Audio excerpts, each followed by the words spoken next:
17 কোটি মানুষ, কিন্তু আলোচনা সমালোচনার মধ্য দিয়ে তারা বিভ্রান্ত হবে।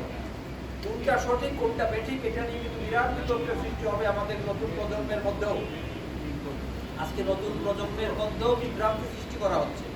কেউ বলছে এটা ঠিক, কেউ বলছে ওটা ঠিক, বিভিন্ন ধরনের বিভ্রান্তির সৃষ্টি করা হচ্ছে। অন্তত আমরা মনে করি যে বিভ্রান্তি রোধ করতে হবে এবং সঠিক পথে আমাদের চলতে হবে। আর এই ধারাবাহিকতায় আমাদের মধ্য থেকেও কিছু ভুল ত্রুটি আছে। যখন যা প্রয়োজন সেই সিদ্ধান্তগুলো নেওয়া হয়নি। কারণ 1971 সালের পরে মুক্তিযোদ্ধারা কিন্তু ক্রমান্বয়ে একটা পর্যায়ে গিয়ে এই মুক্তিযোদ্ধা সংসদ তৈরি করেছিল। এই মুক্তিযোদ্ধা সংসদের পক্ষ থেকে বিভিন্ন পর্যায়ে সংগঠন অঙ্গ সংগঠন করা হচ্ছে।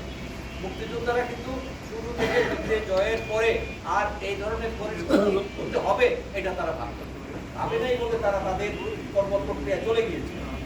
আজকের এই বুড়ো বয়সে এসে, আজকে আমার বয়স 78 বছর, 78 বছরে তো আমার এটা আসার কথা ছিল না, এটা আমি ভাবিও নাই, কিন্তু এখন দেখছি আমাকে আসতে হয়েছে। আমি আসতে হয়েছে, আমার সন্তানরা আসতেছে, আমার ভাইরা তো সবাই আসছে। কেন আসতেছে? যে রাজনৈতিক প্রেক্ষাপট তৈরি হয়েছে, আমার বন্ধুকে শত্রুকে সেটাই তো আমরা নির্ধারিত করতে পারছি না এখন। যাই হোক, এইসব ব্যাপারে আমরা একটা সিদ্ধান্তে পৌঁছতে হবে এবং সেই সিদ্ধান্তে পৌঁছার জন্য আমাদের কিছু কিছু মহল